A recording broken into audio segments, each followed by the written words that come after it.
bonjour à tous et bienvenue dans cette nouvelle vidéo. Alors, aujourd'hui je suis en route direction le centre de rééducation, là où j'ai passé plus d'un an. Et j'ai rendez-vous avec Lisa. Lisa est une des personnes qui ont conçu les prothèses bioniques. Je fais une petite aparté dans ce début de vidéo pour vous donner quelques précisions sur, sur la partie de recherche avec les scientifiques, le membre fantôme. Donc, la recherche est basée sur la connexion du cerveau avec le réseau nerveux sur le membre qui n'existe plus, le membre amputé. On sait déjà que le membre fantôme, donc c'est le membre amputé, coupé, et le cerveau envoie continuellement des informations nerveuses, donc une sensibilité ou des décharges électriques, des coupures, ça peut se ressentir par un étau, une compression, et c'est par ce réseau-là donc où on appelle les douleurs fantômes, donc des douleurs qui n'existent pas mais qui sont présentes cérébralement. Donc les scientifiques font des recherches là-dessus afin de faire une connexion ensuite sur une prothèse qui va émettre des appuis à des endroits bien précis pour interagir et avoir une sensation d'avoir réellement son membre. En fait, chaque appui par rapport à la marche va déclencher une zone et une sensibilisation, une zone de sensibilisation et donc qui va te procurer cette sensation et découvrir ou ressentir un orteil, un pied, le dessus du pied, le plat du pied. Donc voilà, ces personnes font des recherches basées là-dessus. Et vous verrez donc que j'ai un quadrillage sur le moignon. Ce quadrillage correspond à des zones bien précises. Et la scientifique appuie avec un outil de forme d'un marteau sur ces zones-là. Et je dois lui exprimer ce que je ressens dans le membre qui n'existe plus. Il n'est plus présent puisqu'il a été coupé, il a été amputé. Voilà, c'est un peu l'inconnu. Mon cerveau retransmet, c'est par rapport à ces appuis sur des points nerveux, mais je ressens quelque chose dans le membre qui n'est plus là. C'est un peu compliqué à expliquer, c'est un peu bizarre. Donc cette partie dure 10 minutes, c'est un peu complexe, j'espère que ça vous plaira, mais c'est assez intéressant. Voilà, j'ai pas pu filmer l'intégralité, puisque ça reste un secret de recherche surtout. Allez, je vous laisse, merci de m'avoir écouté. Et je participe à ce programme, là ça fait déjà quelques années maintenant, je participe à ce programme pour la recherche pour une prothèse bionique, mais pour les membres inférieurs, donc pour les jambes. Voilà, donc j'en suis à mon 3e rendez-vous et 3e test. Et donc c'est parti pour 3 heures. Je vais essayer de voir s'il est possible de filmer la séance. Je ne sais pas si j'aurai l'autorisation ou pas. Donc voilà, j'essaye de vous montrer ça. Ou sinon, je vous fais un petit débrief à ma sortie. Allez, et ensuite j'ai rendez-vous avec l'appareilleur pour récupérer ma prothèse provisoire, donc qui est la 5e. Donc celle-ci a été faite avec des capteurs de pression. Et donc on va voir si ça fonctionne bien. J'espère, je croise les doigts, que ça puisse bien fonctionner. Allez, je vous tiens au courant et puis de toute façon vous allez me suivre dans cette petite journée qui est un peu mon quotidien. Bon, sauf le début de l'après-midi avec Lisa. Donc je vais vous faire profiter et participer. Je vais essayer tout au moins. Allez, je vous dis à plus tard. Vous pouvez juste vous tourner un peu plus vers moi s'il vous plaît. Alors par contre... C'était... Voilà, nickel, merci beaucoup. C'est bon? Ouais, parfait.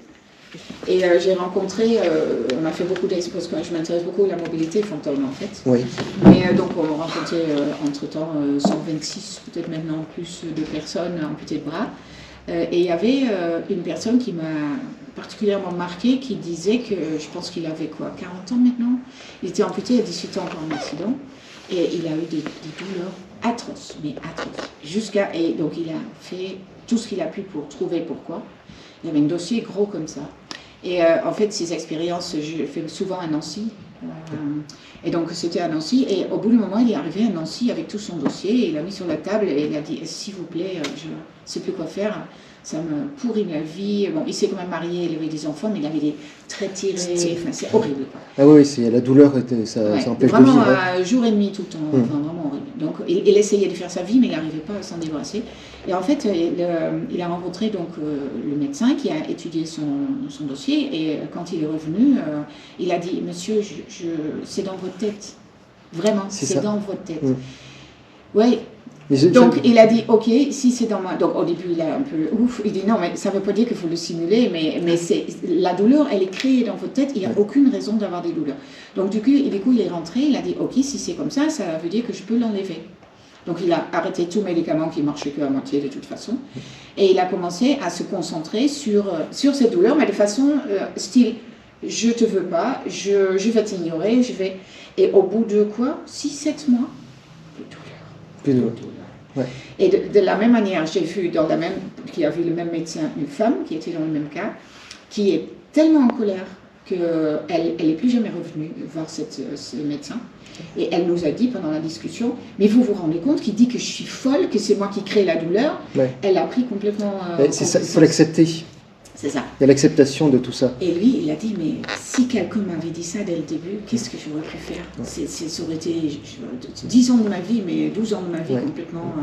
Les premières fois où, pour la gestion des douleurs fantômes, j'ai fait de l'EMDR. Oui.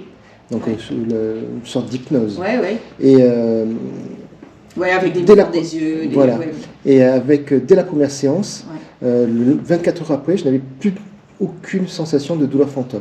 Ah ouais, mais dans ce cas-là, c'est clair que c'est le cerveau qui l'entretient. Exactement. Pendant 2 mois, j'ai eu 0 douleur.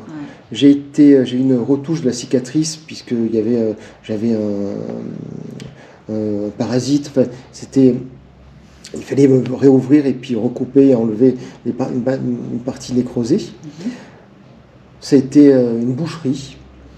Et je suis remonté du bloc sans morphine, sans mes traitements initiaux, juste du Doliprane.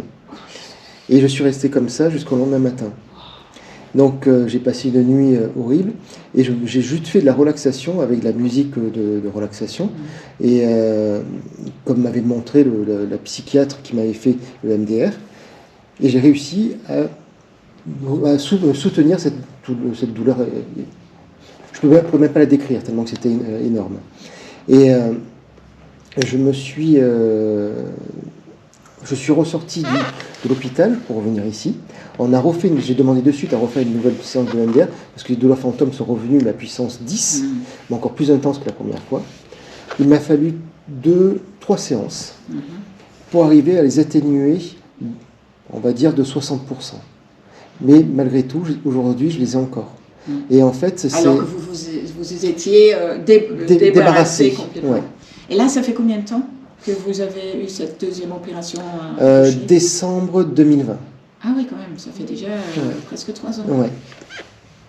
Ah. Mais oui. Puisque j'ai eu l'accident en août 2020. Ah oui. L'amputation octobre 2020. Ah, pas tout de suite. Pas tout de suite. Je suis resté 1 mois dans le coma. Oh. Et ensuite, quand je me suis réveillé, donc du coup, je sentais pas du tout mes jambes. Pour moi. Non, parce que vous n'aviez pas de sensibilité tout court, en fait. Oui. Et puis, de toute façon, dans mon coma, je me voyais déjà amputé des 2 jambes. Non, donc, c'est moi qui demandais au chirurgien de couper. Il me dit, mais non, je peux pas. On va réussir à la sauver. Et donc, au final, j'ai fait une hémorragie. Et ce qui fait que je me suis réveillé un jour en salle de réveil. C'était ma 14e descente au bloc. Et où l'infirmière vient me voir en me disant j'ai une bonne et une mauvaise nouvelle. Donc la bonne, tout s'est bien passé. La mauvaise, c'est qu'on a été obligé de vous amputer. Et j'ai dit enfin, je suis soulagé. Bah, tu fais mieux. Ouais, la zone médiale est beaucoup plus petite. Je sais pas ce que. Je sais pas. Bah, le moignon a peut-être changé. Hein. Peut-être.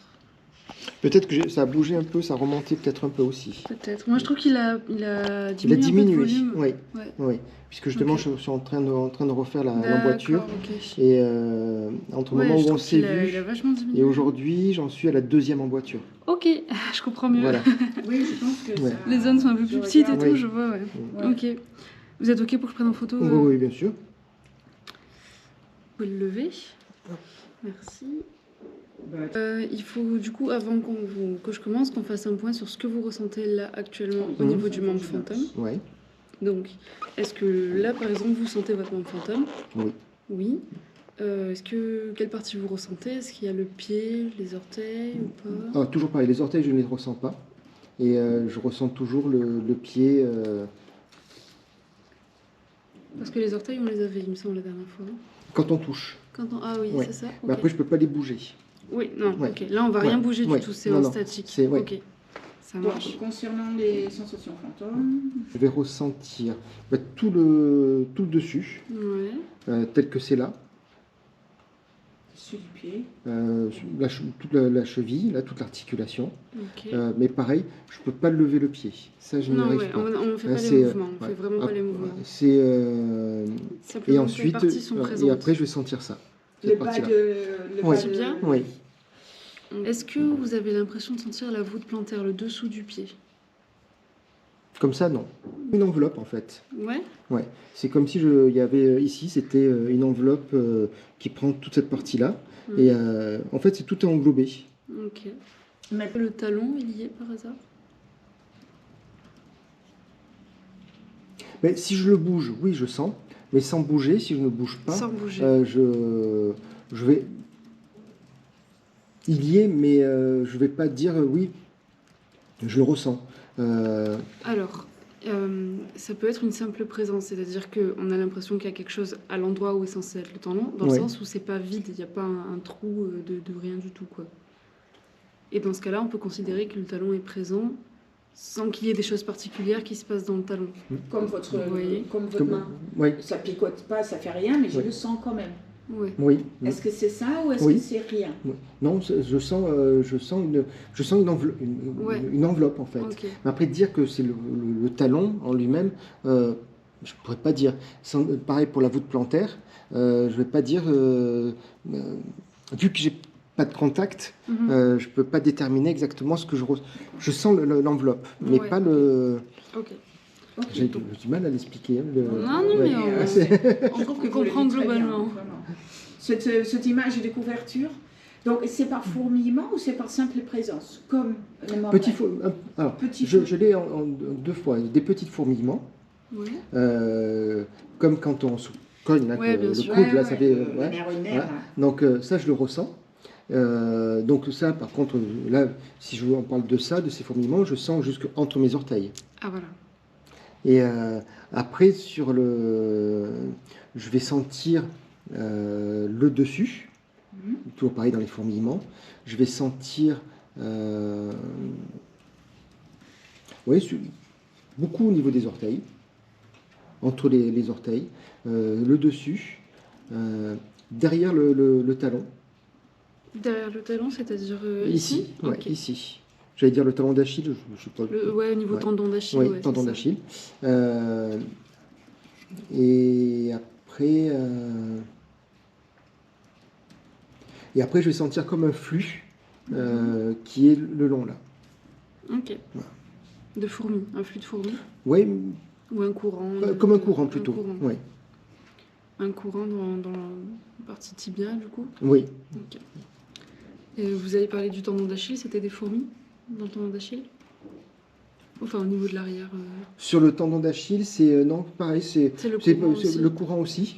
Ouais. Et vraiment le fourmillement, s'il est vraiment au-dessus Au-dessus et les orteils. ici, voilà, Entre et entre les orteils ici. Et les orteils même, parce que j'ai raté le début, là, il n'y a pas. Les orteils même. Non, je peux pas, je les Non, ressens non, pas. alors, mais vous- Je peux ni les bouger ni les ressentir. Donc, est-ce que ça change quelque chose dans le membre fantôme? Mm. Et si oui, bah, qu'est-ce que ça change? À quel endroit ça le change? Et à chaque fois, on vous repose les questions. D'accord. Les mêmes. Ouais. Si jamais ça fait rien, bah, vous me dites Je vous non, dirai, ouais. rien. Et si jamais vous avez la moindre douleur, vous m'arrêtez. Oui, non, oui. Et nous, on n'a pas le droit de faire mal aux gens. Voilà. Oui. C'est- Ok. Commencez dans A0. Alors, on est sur le gros orteil. Ok. Qu'est-ce que ça vous fait au niveau du gros orteil? Une pression, comme si on m'appuyait sur le gros orteil. Donc ça apparaît. C'est quelque chose que Ouais. vous ne ressentez pas Non, habituellement? là je ressens pas et quand on appuie, ça apparaît. Ouais. Ok. Donc- C'est ça, hein? Oui. Yes. On est d'accord qu'à chaque fois que j'appuie, ça Ouais, y est. c'est au même endroit. Et dès que je relève, ça y a s'en plus va. rien. Oui. Ok. Et quand je reste appuyé, Ben, ça reste contact. et quand je retire, Ça s'arrête. ok, très bien. Après, la sensation que j'ai, c'est, je dirais presque, c'est au milieu des deux. Ah. Voilà. C'est pas pareil. C'est pour ça que j'avais demandé de préciser. C'est- Ouais. Ouais. Spontanément, vous avez dit gros Ouais, orteil. le gros orteil, parce qu'en fait, c'est ici que je le ressens. Entre les deux. Et en fait, c'est cette partie-là qui vient se découvrir. Plus on appuie, plus j'ai l'impression que ça vient se découvrir. Ok. Comme une lumière, l'intensité d'une lumière. Plus ça va être intense, plus ça va venir là. Mais d'entrée, le point d'appui, il se fait là. Ok. Et ça diffuse un peu Ouais. sur. Et donc, est-ce que vous considérez que cette apparition de sensation, c'est aussi sur l'orteil 2? Ou est-ce que c'est que sur l'orteil C'est 1? plus sur... on peut appuyer? Oui, bien sûr. Bien sûr. On est là pour ça. On est là pour appuyer un peu partout.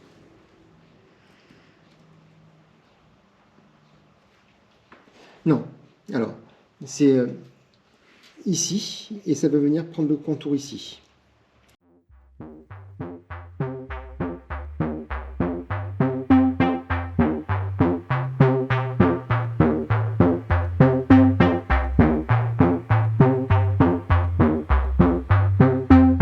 Sur les amants de jour. Pour l'instant, infiltration. Ah, ok.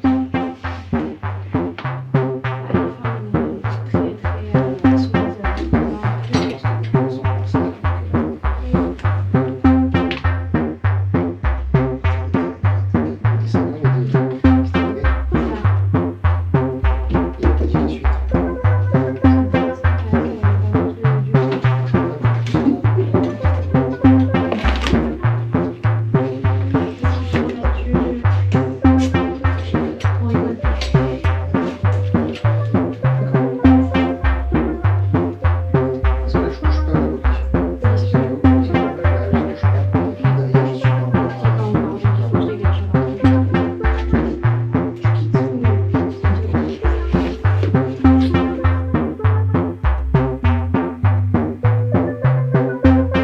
Partie de chez le prothésiste, l'emboîture provisoire a été mise en place, fait les petits réglages. Maintenant on essaye pendant quelques jours pour voir s'il y a des retouches à faire ou pas. Et voilà, donc la suite, prochain épisode pour cette étape d'emboîture, d'ajustement d'emboîture.